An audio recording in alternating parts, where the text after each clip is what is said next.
warahmatullahi wabarakatuh.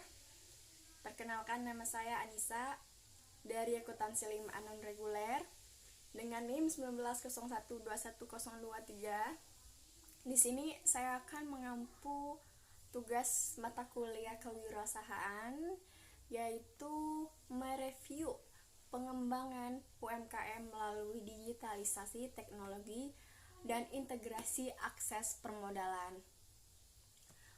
Baik, di zaman sekarang, di tahun 2021, digitalisasi itu sangat penting untuk pengusaha-pengusaha yang berkembang di Indonesia.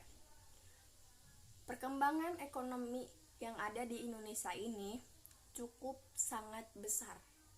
Salah satunya faktor atau perannya itu dari seorang UMKM atau usaha kecil mikro menengah yang memegang peran itu cukup sangat besar, sehingga dapat memajukan perekonomian Indonesia.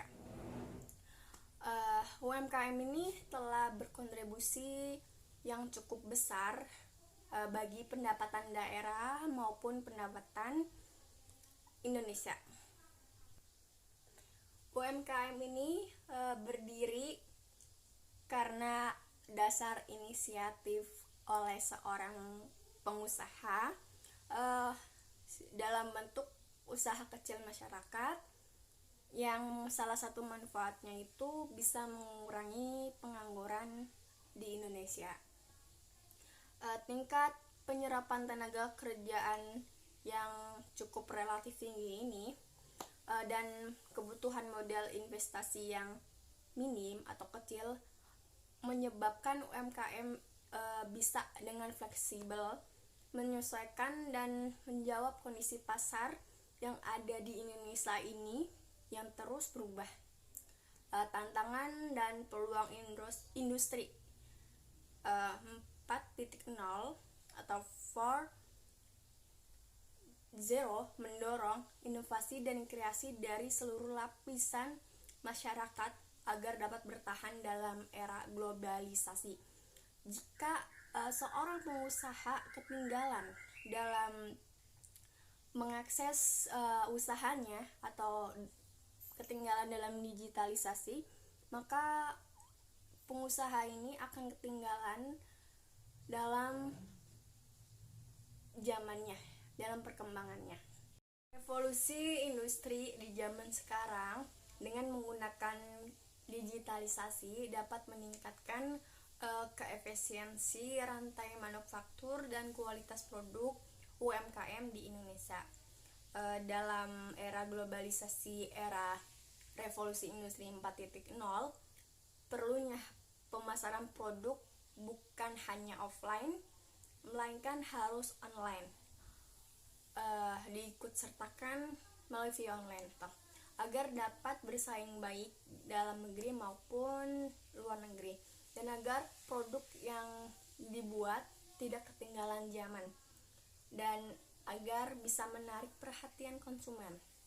Kondisi UMKM ini saat ini masih memiliki keterbatasan dalam penggunaan teknologi, yaitu penyebabnya banyak usaha UMKM yang belum mampu bersaing dengan pelaku usaha lain, baik dalam negeri maupun luar negeri.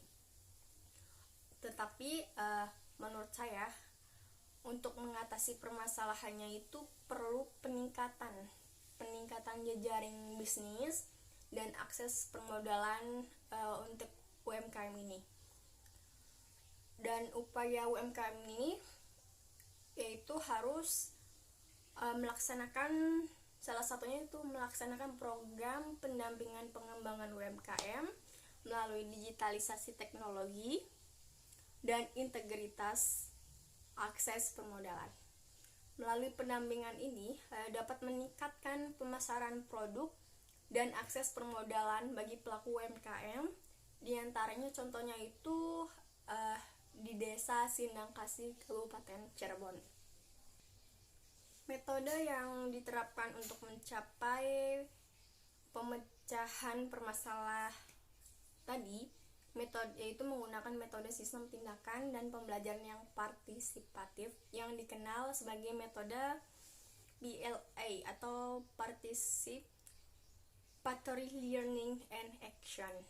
Metode pemberdayaan ini agar masyarakat tuh bisa berkembang dan dikenal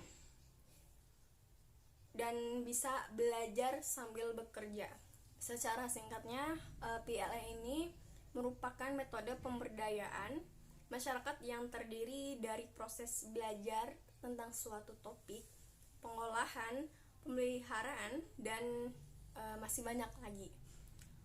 Setelah diikuti kegiatan ini yang cukup relevan dengan materi pemberdayaan masyarakat. Di antaranya itu yang pertama, sosialisasi pentingnya penggunaan teknologi di era revolusi industri 4.0 ini dalam persaingan bisnis yang mereka jalani. Kemudian yang kedua, sosialisasi teknik pemasarannya dalam memasarkan produk UMKM melalui media elektronik oleh pelaku UMKM. Kemudian solusi yang ketiga, ada sosialisasi jaringan distribusi barang hasil produksi UMKM. Dan yang keempat yaitu solusinya itu sosialisasi dan pendampingan untuk mengakses permodalan oleh pelaku UMKM. Baik, segitu saja yang bisa saya sampaikan, kurang lebihnya saya mohon maaf. Sampai jumpa. Wassalamualaikum warahmatullahi wabarakatuh.